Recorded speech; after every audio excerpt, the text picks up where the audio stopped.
Halo Mam sayang, apa kabar Mam semua? Semoga Mam selalu sehat dan selalu bahagia. Mams, makasih banyak ya buat Mams yang sudah mau ngeklik video ini.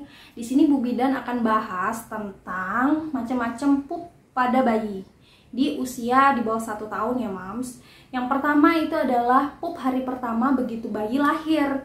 Itu biasanya berwarna hijau Mam, yang sering kita sebut mekonium. Nah, warna hijau tersebut dihasilkan dari saat bayi mengkonsumsi ketuban ibu itu masih sisa, Mams.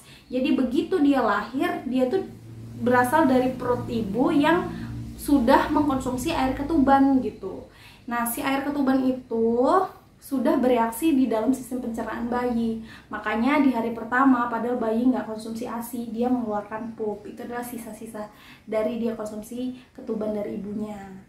Nah, itu Mams nggak usah panik ya, nggak apa-apa. Nah, kemudian di hari kedua, pup bayi akan mengalami transisi, Mam. Dia akan berubah dari hijau akan ke kuningan. Nah, itu menandakan bahwa bayi sudah mulai mengkonsumsi ASI, ya. Kita berbicara tentang ibu yang memberikan ASI eksklusif ya. Nah, kemudian di hari ketiga dan hari keempat itu biasanya pup bayinya akan berubah dari hijau mau ke kuningan, mau ke kuning gitu, tapi dia masih agak hijau. Nah, di hari kelima biasanya pup bayi itu akan kuning sudah Mam, tapi sudah nggak ada hijaunya lagi, tapi belum hijau terang.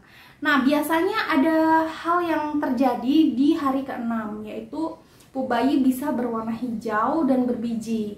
Nah, kenapa sih kok bisa berwarna hijau? Hijau ini disebabkan karena bayi banyak mengkonsumsi, lewat dulu ya motornya, mengkonsumsi formil. Nah, formil itu adalah ASI yang pertama kali dikeluarkan ibu. Jadi si bayi ini banyak mengkonsumsi formil. Nah, ada dinamakan juga hand milk.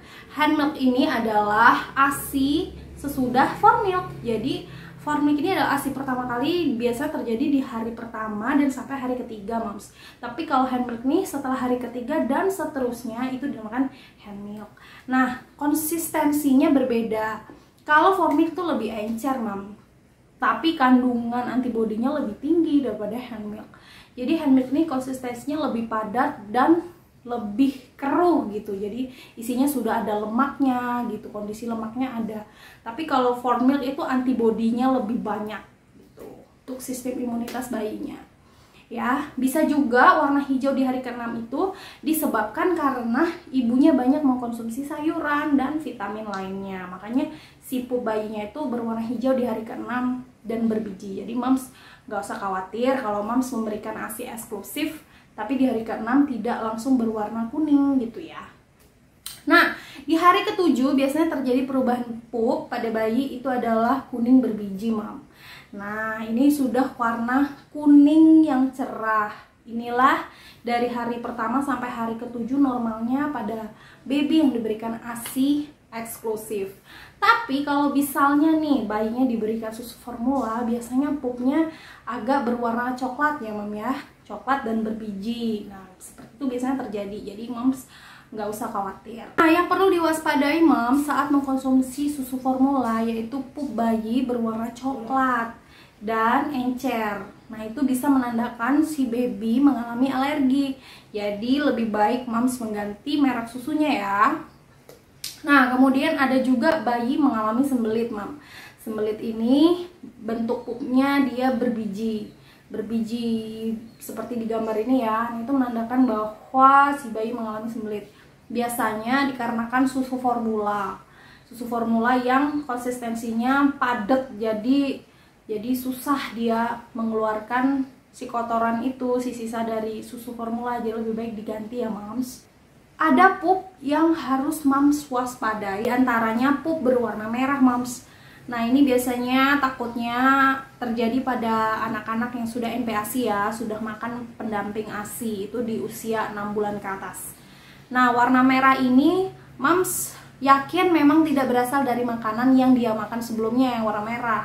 Jadi kalau misalnya bayinya nggak makan apa-apa yang berwarna merah, tiba-tiba pupnya berwarna merah, Mams harus waspadai. Karena takutnya ada gangguan pencernaan yang serius, Mam. Bisa berasal dari darah yang bercampur dengan pupnya.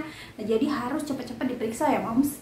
Nah, yang kedua itu berwarna putih abu-abu seperti kapur ya Mams ya.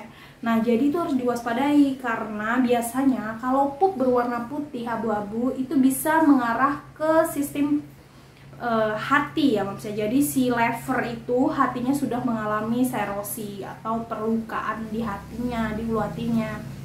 Jadi itu bisa membuat si pup berwarna putih ya atau keabu-abuan, dan juga bisa karena timbul gangguan sistem empedunya, jadi ada permasalahan yang serius gitu di dalam organ tubuhnya.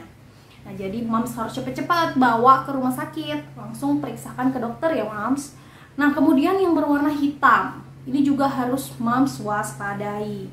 Bayi mengalami pup warna hitam itu bisa dikarenakan dengan darah yang bercampur dengan sistem di dalam sistem pencernaannya, jadi campur dengan kotoran si pup itu. Jadi makanya saat dikeluarkan itu warnanya hitam, Mam. Berbeda dengan darah segar yang netes ya, itu bisa berarti karena bayinya mengalami sembelit, jadi luka lah si lubang pupnya bayi itu. Makanya saat melukai lubang pupnya itu mengeluarkan darah segar yang netes. Nah, itu tidak perlu dibawa ke rumah sakit ya kalau seperti itu. Cukup dengan banyak konsumsi air putih dan perbaiki pola makannya, dari sayurannya, dari buahnya yang banyak mengandung serat. Oke Mams, sekian dulu ya informasi tentang macam-macam pup pada bayi. Semoga informasi ini bermanfaat buat Mams. Oh ya, jangan lupa jaga kesehatan dan selalu berbahagia Mams. Salam buat keluarga semua sama babynya di rumah. I love you Mams.